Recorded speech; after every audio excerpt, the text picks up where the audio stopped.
over ជាមួយនឹង above តើពាក្យពីរហ្នឹងខុសគ្នាមិនទៅនិយាយមែនតើទៅពាក្យពីរហ្នឹងខ្ញុំក៏មិនដែលចាប់អារម្មណ៍ថាវាខុសគ្នាប្រហែលដែរណាប៉ុន្តែដល់ពេលខ្ញុំទៅស្រាវជ្រាវពីវាទៅ over និង above ហ្នឹងវាមានកន្លែងដែលវាមានប្រយោជន៍របស់វាហើយអ្នកទាំងអស់គ្នាគួរតែចេះពីព្រោះថាបើសិនជាដល់កន្លែងហ្នឹងអ្នកទាំងអស់គ្នាប្រើអត់ត្រូវនាំឲ្យអ្នកទាំងអស់គ្នាមានបញ្ហាអញ្ចឹងឥឡូវនេះនៅក្នុងវីដេអូមេរៀននេះយើងទៅពិនិត្យមើលថាតើ over ជាមួយនឹង above ហ្នឹងវាខុសគ្នាមិនហើយកន្លែងពិសេសដែលយើងត្រូវដឹងហ្នឹងកន្លែងណាទៅប៉ុន្តែមុននឹងយើងចាប់ផ្ដើមវីដេអូមេរៀននេះខ្ញុំគ្រាន់ចង់បញ្ជាក់អ្នកទាំងអស់គ្នាបន្តិចថាវីដេអូមេរៀនបែបនេះគឺខ្ញុំដកស្រង់ចេញមកពី app Edniche online របស់សាលាភាសាអង់គ្លេស Edniche នៅទីនោះយើងមានវីដេអូមេរៀនភាសាអង់គ្លេសរាប់ពាន់ដែលតាក់ទងជាមួយនឹងសឹងតែគ្រប់ផ្នែកទាំងអស់នៃភាសាអង់គ្លេស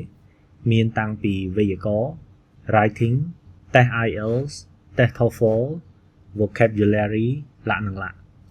ហើយវីដេអូមេរៀនរបស់យើងមានពីកម្រិតដំបូងរហូតដល់កម្រិតខ្ពស់តែម្ដងនៅទីនោះអ្នកទាំងអស់គ្នាអាចឃើញវីដេអូមេរៀនហើយអ្នកទាំងអស់គ្នាអាចធ្វើលំហាត់បើសិនជាអ្នកទាំងអស់គ្នាមានចម្ងល់អ្នកទាំងអស់គ្នាអាចចោទសួរបានលោកគ្រូអ្នកគ្រូនឹងចាំជួយ support ដល់ការសិក្សារបស់អ្នកទាំងអស់គ្នា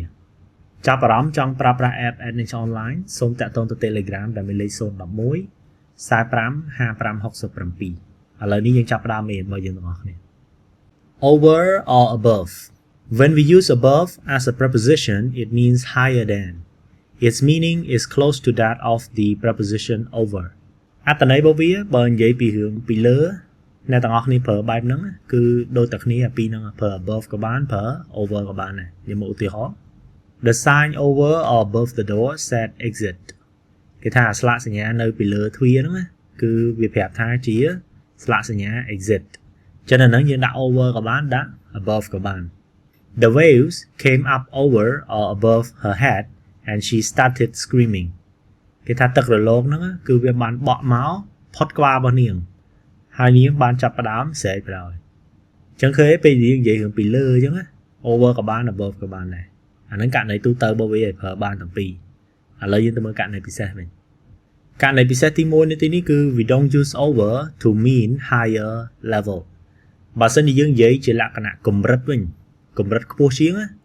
គេប្រើ over ឯងគឺគេប្រើ above his name comes above mine on the list គេថាឈ្មោះរបស់គាត់នៅពីលើឈ្មោះខ្ញុំនៅក្នុងបញ្ជីហ្នឹងអញ្ចឹងគេពីលើនេះមិនមែនជាលក្ខណៈទីតាំងទេផ្ទុយទៅវិញជាលក្ខណៈកម្រិតទេកម្រិតពីលើហ្នឹងណាអាហ្នឹងគឺយើងប្រើពាក្យ above មានន័យថាលើមកកម្រិតហ្នឹងដូចយើងរៀនគេមិនរៀបឈ្មោះហ៎នៅពេលដែលយើងរៀនលេខ1លេខ2លេខ3លេខ4លេខ5គេមិនដាក់តាមសមត្ថភាពអញ្ចឹងទៅហ៎អញ្ចឹងលក្ខណៈបែបនេះគឺយើងប្រើ above he had a cut an inch long above his left eye គេថាគាត់បែកឬក៏មុតនៅពីលើភ្នែកខាងឆ្វេងរបស់គាត់ប្រហែលជា1អ៊ីងចឹងនៅទីនេះឃើញយើងនិយាយជាលក្ខណៈកម្រិតអា level វិញលក្ខណៈថាហ្នឹងនៅខ្ពស់ជាងជាលក្ខណៈកម្រិតគឺខ្ពស់ជាងភ្នែកហ្នឹងចាំបែបនេះយើងប្រើ above ណាយើងអត់ប្រើ over ដាក់ over ខុសហើយនឹងចឹង over above នៃពីលើដូចគ្នាប៉ុន្តែនៃជាលក្ខណៈខ្ពស់ជាងកម្រិតគេប្រើ over គេប្រើ above we don't use above when one thing touches or covers another អានេះករណីពិសេសមួយទៀតគេថាបើសិនជាយើងយកអីមួយទៅដាក់ពីលើអីមួយប៉ុន្តែដាក់ហ្នឹងដាក់ជាលក្ខណៈឲ្យប៉ះឬក៏ដាក់ជាលក្ខណៈគ្របគេប្រើ above ទេគេប្រើ over វិញចឹងឃើញទេអានេះករណីមួយទៀត pour some cream over the tart and serve it warm គេថាឲ្យយើងចាក់ cream នេះនៅលើបង្អែម tart នេះ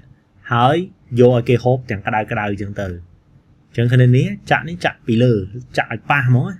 អាបែបនេះប្រើ over យកដាក់ above ទេ could you put some olive oil over the salad ជួយដាក់ប្រេង olive នៅពីលើបន្លែ salad នេះតិចអញ្ចឹងពីលើនេះគឺពីលើប៉ះទៀតឯងឃើញទេចាករណីនេះយើងប្រើ over ដែរដូចយើងគេងហ្នឹងយើងគ្របភួយគឺយើងប្រើ over ដែរ cover the blanket over the body អញ្ចឹងគេប្រើ above គេប្រើ over ប៉ុន្តែបើយើងនិយាយថាអំពូលភ្លើងនៅពីលើក្បាលយើងអត់ប៉ះទេឃើញទេអាករណីបាននឹងប្រើបាន2 over ក៏បាន above ក៏បានប៉ុន្តែអាប៉ះហើយឬក៏គ្របហើយអានោះយើងប្រើបានតែ over ដាក់ above ក៏បានករណីមួយនេះគឺជាករណី we don't use above with numbers សម្រាប់ខ្ញុំនៅក្នុង above ហើយជាមួយ over ហ្នឹងករណីនេះគឺជាករណីល្អអ្នកទាំងអស់គ្នាត្រូវចេះអាហ្នឹងហ្មងនៅពេលដែលយើងរៀបរាប់តួលេខបើយើងចង់និយាយថាតួលេខហ្នឹងច្រើនជាង គឺយើងអត់ប្រើ above ទេគឺយើងប្រើ over 100 people complained about the program គេថាមនុស្សលើសពី100នាក់បានត្អូញត្អែអំពីកម្មវិធីហ្នឹងអញ្ចឹងនៅទីនេះឃើញយើងនិយាយជាលក្ខណៈតួលេខថាតួលេខហ្នឹងលើសតួលេខណាមួយអញ្ចឹងណាអាហ្នឹងយើងប្រើ over វិញអត់ប្រើ above ទេដាក់ above ចូលទៅខុសហ្មង Most of the carpets are over $5,000 គេថាកម្រាលព្រំភាគច្រើនគឺមានតម្លៃថ្លៃជាង$5,000អញ្ចឹងគេនៅទីនេះតួលេខដែរយើងដាក់ over ដែរចំណុចមួយនេះសំខាន់គឺសម្រាប់ពេលដែលអ្នកទាំងអស់គ្នាប្រើប្រាស់ភាសាដើម្បីទៅពិពណ៌នាឲ្យ graph អីមួយជាពិសេសនៅពេលដែលអ្នកទាំងអស់គ្នាប្រឡងដូចជាតេស្ត IELTS writing task 1 to say graph អីហ្នឹងចឹងអ្នកទាំងអស់គ្នាគួរតែចេះកន្លែងហ្នឹងចេះកន្លែងហ្នឹងទៅវាជួយឲ្យអ្នកទាំងអស់គ្នាទៅសេអត់មានបញ្ហានៅទីនេះបើអ្នកទាំងអស់គ្នាដូរដាក់ above វិញអាហ្នឹងខុសបណ្ដោយចឹងចប់ហើយណាអ្នកទាំងអស់គ្នាមានតែប៉ុណ្្នឹងណាបើសិនជាអ្នកទាំងអស់គ្នាយល់ថាវីដេអូមេនេះមានប្រយោជន៍កុំភ្លេចចុច like ហើយ share ដើម្បីអ្នកដទៃទទួលបានផងចាប់អារម្មណ៍ចង់ប្រើប្រាស់ app Adniche online សូមតាក់ទងទៅ Telegram ដែលមានលេខ011 45 55 67 អរគុណជំរាបលា